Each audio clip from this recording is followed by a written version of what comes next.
Hello all Bigg Boss morning லைவ்ல என்ன நடக்குதுன்னு பார்த்தீங்கன்னா, நம்ம ஸ்ருதிகா புதுசா வந்த கெஸ்ட்டான ஷாலினி கிட்ட வந்து சூப்பரா பேசிட்டு இருக்காங்க.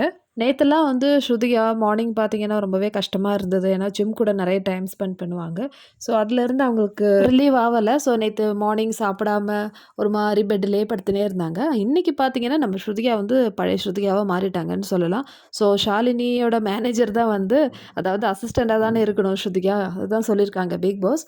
ஸோ ஸ்ருதிகாக்காகவே வந்து இந்த டாஸ்க்கு வந்த மாரி எனக்கு தோணிடுச்சு. ஸ்ருதிகா ரொம்பவே ஆக்டிவா பேசிட்டு இருக்காங்க. இதுல இன்னொரு ஹைலைட் என்னன்னு பார்த்தீங்கன்னா, ஸ்ருதிகா கிட்ட கேட்டு தெரிஞ்சுக்கணும் இந்த ஷாலினிக்கு என்னலாம் வேணும்னு சொல்லிட்டு.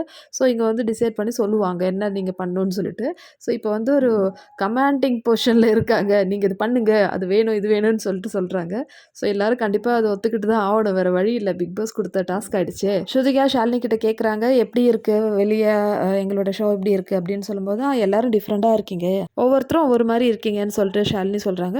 ஸோ அதுக்கப்புறமேட்டு ஸ்ருதிகா கிட்ட கேட்குறாங்க, "நீங்க வந்து ஆக்ட்ரஸான்னு?" கேட்கும்போது ஸ்ருதிகா அவங்களுடைய கதைய சொல்ல ஆரம்பிக்கிறாங்க.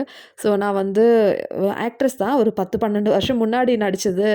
ஸோ அப்ப என்னென்னலாம் நடந்ததுன்னு சொல்லிட்டு கதை கதையா பேசிட்டு இருக்காங்க. நம்ம ஸ்ருதிகா கிட்ட ஏதாவது ஒண்ணு கேட்டா போதும், அவங்க பூரா கதைய ஒப்பிச்சுருவாங்க. ஸ்ருதிகாவோட தாத்தா பத்தி சொல்றாரு. ஸோ அவங்க அம்மாவ பத்தி சொல்றாங்க. அம்மா வந்து என்ன ஆக்ட் பண்ணவே விட மாட்டா.